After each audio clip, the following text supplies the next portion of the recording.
I've done it again, folks. That's right. I've gotten my hands on some leaked footage of the Spider-Man 4 trailer. Tom Holland, Spider-Man 4. I don't have the title. Title's blurred out.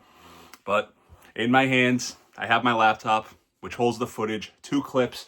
They're blurry, but we're going to watch them. We're going to get right to it. Doing things a little differently with the windows open, or with the window open, because I forgot to shut it, and I didn't want to stop the video. And I think it's kind of nice, actually. Yeah, it kind of makes it... No, I like it. Whatever, I don't care. Let me know what you think in the comments, folks. Comment window or no window. Now let's watch. Starts off with LCD Sound Systems New York, I Love You, but then there's other... But You're Bringing Me Down, the acoustic version. Annoying song. Hi, my name is Peter Parker, says Tom Holland in that classic Tom Holland cadence. He's a pretty bad actor. We'll get further into that later. But let's go back so you guys can hear him.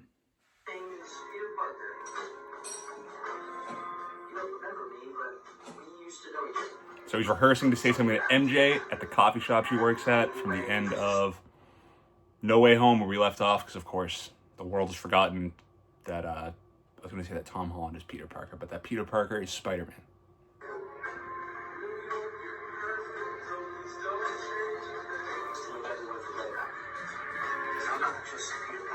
I'm not just Peter Parker. I'm Spider-Man. Great. Some shots of...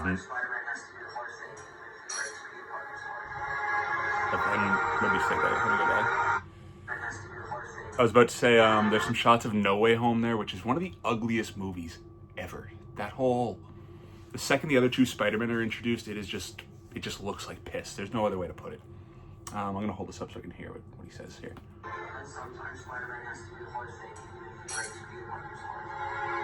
Sometimes Spider-Man has to do the hard thing and be Peter Parker or something like that. It's blurry. You're a mess, Spider-Man.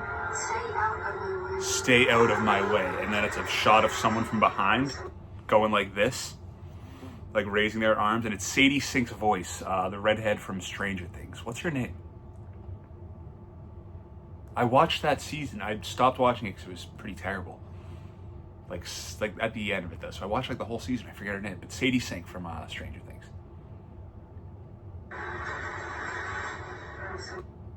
And then we got another clip here. That one cuts off. First one's 52 seconds. Second one's 49. This one, I've only watched once. I thought I had notes here. So he's shirtless and he's falling. He's like, whoa. He's like, what is happening? The whole Tom Holland delivery. Let's see if you can hear it.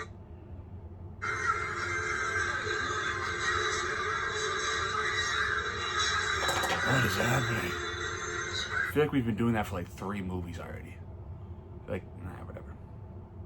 I should really just let the whole thing play and then go. Now we have a voice coming in saying, I think is his name Tramell Truman? Is that too good of a name?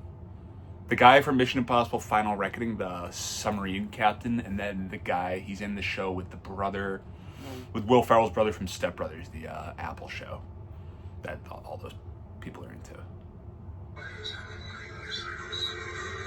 He says, spiders have 3 life cycles.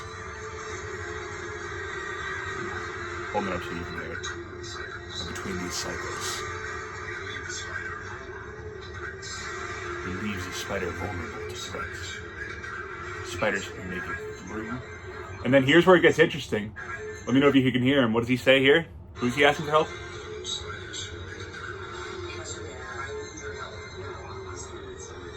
Mr. Banner, I need your help. And then it shows Mark Ruffalo wearing glasses, and he's like, you're not one of my students. There, yeah. He's phoning it in here, I'm sure, but probably getting gobs of money. So Mark Ruffalo's Hulk, Mark Ruffalo's Bruce Banner will be in this. In human form, it looked like.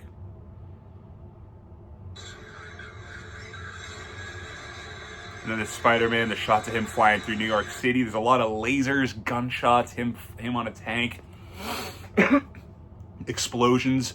There's reports that Sadie Sink's playing another mutant, but outside of that, it looks like there's going to be a lot of like high-tech stuff, like very Marvel-ish, a very MCU movie. We'll get into that later on. Let's let this thing finish up. Finish up the annoying song, and the title card hits Spider-Man. It's blocked out. The subtitle is blocked out. I feel like I knew what it was, or at least I thought I knew what it was.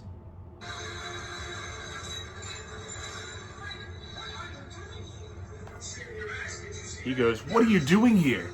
And then you see Bernthal, and he goes, "Saving your ass. What do you think?" So the Punisher's in this movie as well. So yeah, there you have it, folks. That's pretty much it. And my take on the whole thing is not dissimilar to what I was saying the other day about the new Avengers movie, where it feels like there's a lot of almost creative bankruptcy, or there's a lack of creativity here with the movie, with this movie. Like, they're just gonna bring in other characters, they're gonna bring in mutants, they're gonna bring in other superheroes. Like, what people want from these movies more than anything is like a street level New York City Spider-Man movie. That's why that Tobey Maguire trilogy is so great and so fun to watch and just so rewatchable. And people don't just have nostalgia for it because it came out when they were young. There's all sorts of movies that came out in the early 2000s. But it's just, there's like such a comfort in just, it's Spider-Man running around saving New York City. It's simple. Spider-Man should be so easy. He saves the day. He protects his identity. He hides his identity. He saves New York City, and he gets MJ at the end. It's very simple. It's a very easy thing to do. Even the Andrew Garfield movies, I think, are much more rewatchable than the Tom Holland movies. The only one that I would even go back to rewatch is Far From Home, and that's the only one where he's really left to be Spider-Man on his own. In No Way Home, obviously, he isn't. The other two come in, and at the start, he's just dealing with, it's like multiverse stuff, which is garbage. Doctor Strange. It's Spider-Man. No Way Home is a very enjoyable movie in the theaters. Haven't watched it since. Won't watch it since. Won't watch it ever again. Because it's just very ugly. Ugh. And it's a bad movie. I know it's a bad movie. But I also know it's it's a good time. It's a turn off your brain movie, that's fine. But I think that Spider-Man movies, we should be getting a little more. Especially now. Like, it was the way that movie ended, it was like clean slate. Here we go. He's just gonna be Spider-Man. But now it's like, nope, we're also gonna bring in everyone else. We're gonna redo that. We're just gonna restart it, but with bringing in other characters. And in Spider-Man Far From Home, that's him at his best because he's just saving the day. But there's still like the Marvel connections, the MCU ties that they force in. You shouldn't have to study up 4 other movies to get a Spider-Man movie. Spider-Man should be completely self-contained. You shouldn't have to know who the Punisher is. I'm sure you shouldn't have to have this connection with John Bernthal's Punisher. I'm sure they'll introduce him fine, but like, the fact that they're making this movie almost for, everyone will go see it, but it feels like they're making it, the audience they're making it for is like, I don't even know how many people watch that show. I was going to say 500,000, but that's a gross underestimation. However many people watch that Netflix Punisher show, like, can we just get Spider-Man being Spider-Man? The fact that he has to tie into this overarching Marvel Cinematic Universe is the worst thing that ever could have happened to, I guess, the character for these last however many years. Like, I remember when the news broke, I wasn't into the Marvel movies in like 2016, I think, when the news came out. But when the news came out that like, oh, the Marvel has the rights to Spider-Man, even from the outside, I was like, oh, that's exciting that he'll be able to interact with all these characters. But that was me as a dumb kid. Now that we've seen it, it's stupid. He's just another guy. He's just another superhero. I just want Spider-Man being Spider-Man around New York City. Is that too much to ask? I don't think so. Clearly Marvel thinks that's too much to ask because they won't give it to us. Yeah, Tom Holland. I had it here in between the videos. My screen was just the video on one side and then the other video on the other. And then in the middle, I had Tom Holland's filmography on Wikipedia, which is pretty grotesque. Not safe for work.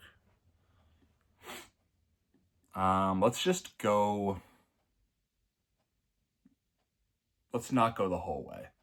Let's start with his first 2017 Spider-Man Homecoming as Peter Parker, obviously. And then he was in The Current War, which made $12 million, was directed by Alfonso Gomez Reon. It's a complete guess on how to pronounce that. What a disaster this movie looks like. Benedict Cumberbatch, Michael Shannon. Jesus Christ, this movie looks terrible. Anyway. Oh, it was like one of the last Weinstein movies. That's about right. All right, so after Spider-Man Homecoming, we got The Current War, and then Avengers Infinity War, Avengers Endgame, Spider-Man Far From Home, all as Peter Parker. Then the next 3 roles, all voice roles, Spies in Disguise, Doolittle, Onward. Even his voice roles, stinkers. And then here's where it was like, all right, I was a serious actor before Spider-Man. That's how I got the role. I was a good actor. I was a good child star. I think. Now, I've done my movies. I've made my money. Spider-Man 2 got made. We're just waiting on Spider-Man 3. But I think it's time for old Tommy Boy to dust off the acting chops and become a leading man. Maybe clear off the shelf for an Academy Award with these next 2 roles, because we got The Devil All the Time and Cherry. I was excited for these movies, and when I was at the time, I was like, oh, nice. Spider-Man, Tom Holland, he's awesome. And these were real acting roles. The Devil All the Time sounded cool. It was about like an evil church, it looked like. I kind of get these movies mixed up in a way. I forget what his character was, but Robert Pattinson was playing like a crooked priest. The cast was interesting. And then Cherry seemed very cool, and Cherry was directed by the Russo brothers. And I love those Avengers movies when they came out, Infinity War and Endgame, as much as I'm ashamed to admit it. So with them following it up with a serious movie with Tom Holland, at the time I was like, oh baby, this is gonna rock. And it was about him playing a bank robber, which is that's pretty sweet. That's awesome. And it was incredibly decent, is even what I thought when I was a mark for these movies, or for that trio, the Russo brothers, the Pizza Boys, and Tom Holland. But, I mean, I don't know if anyone's watched those movies since the week they came out. I don't know if anyone's said the name of Cherry or the Devil All the Time since 2021. Let's move forward. Another one that I'm dusting off, another movie that has not been mentioned since its release. Chaos Walking, co-starring Daisy Ridley. When was this made? It was made in 2017. They probably thought that they had lightning in a ball. Like, not lightning in a ball. They probably thought they had a monster here. They were like, we got Spider-Man, we got Rey, Star Wars. Are you kidding me? And we got them for cheap before they blew up. This is going to be big. It made $27 million. But it released during the pandemic, but it made $27 million. And no one has heard of it. No one knows what that movie is. I know what that movie is because I'm retarded. Venom Let There Be Carnage was an uncredited cameo. Spider-Man No Way Home, obviously he plays Spider-Man. Stinker. And then in Uncharted, he played Nathan Drake. I saw this with my buddy. I took a good nappy after about an hour. He was into Uncharted. I thought it was a decent enough time. Like I said, I fell asleep after an hour. From what I saw, I didn't hate it. It was kind of a crummy Wahlberg, which I liked. I felt like Wahlberg knew what he was doing, but Tom Holland felt like a dork. He was just kind of doing Tom Holland, and my buddy who played Uncharted, he thought it was terrible casting as Nathan Drake, and he didn't think it worked. And neither did I, as someone who didn't watch it. And what is very funny is the last scene of that movie teases a sequel, and it never got made, because Uncharted made, $400 million. Why didn't they make a sequel? I was going to absolutely rip on it. Let's see here. Sequel. The director expressed interest in a sequel, citing the car chase from a thieves' end as a set piece he'd like to replicate, but noted that it was entirely dependent on the film's success. Following its opening weekend, chairman of Sony Pictures said Uncharted is a new franchise in August of 2023, so that's a year later. Producer Charles Rowan expressed optimism in the prospects for a sequel. We had a really good time making the movie. The fans really liked the movie. And people who didn't know anything about the game really liked the movie. So we were definitely looking to make one of these. On December 10th, 2023, Wahlberg revealed in an interview that the script is being written. In June of 2024, it confirmed that a sequel was in development. So yeah, he's always got Uncharted 2 to fall back on. Anyway, moving on. And then he is playing Spider-Man one more time. He did a Apple TV show, I believe, a Crapple TV Plus show, The Crowded Room. And then he's also in the Odyssey, and that is where we'll end for him, and we'll cap things off. And I will say that I think he's going to stink in that movie, and I think that he might be like a movie-ruining performance. I kind of want to go quickly on this. I don't have, but there's been pictures going around of the Odyssey, and people are trying to dunk on it. People are trying to think say it's going to be bad. And that's just a loser move, in my opinion. Just be like, oh, I think the new Christopher Nolan movie's not going to be good. Like, all right, man, sure. Congratulations. But I, like, in the back of my mind, I'm hearing those whispers, and it's all because of Tom Holland. I just don't like the look of him in this time period. I don't like the look of him in general. I just don't like him as an actor. I feel like he's lost as an actor. I feel like he's like a quarterback that just completely has the yips, and just whenever he drops back, he's just throwing the ball. His eyes are scanning across the field, and he's just closing his eyes and throwing it. I don't know. Yeah, Tom Holland, I at once had a chance to be, I thought, a promising actor. I feel like he's kind of hopeless as an actor. But he won in life. I mean, every time I rip on Tom Holland as an actor, I feel like I have to preface it in my head by thinking, like, but he did win at life. Like, he's got it. He's Spider-Man. He could not work another day in his life. He's probably like he could be the happiest guy in the world. Back to this trailer. I'll go see it. I'm still very excited for it. I love Spider-Man. I will go see this opening weekend. I love a Spider-Man movie. I will see this movie and I will enjoy it, I'm sure, opening weekend. I just don't know how good it will be. I'll have a good time. I'll eat my popcorn. I'll get my icy. It's an icy movie, I think, Spider-Man. But I'm just not sure how good or how much lasting power it's going to have. And that is important. Like, it's going to make $2 billion, $1.5 billion. But I want it to be good. I haven't watched No Way Home since it came out. Far From Home, I thought was a fairly rewatchable movie. Homecoming, I thought was a fairly rewatchable, even though it was like setting the grounds for him to be connected to the MCU, which I don't love. But I just want a good, fun, simple Spider-Man movie. I don't think that's too much to ask. Thanks for joining me, folks.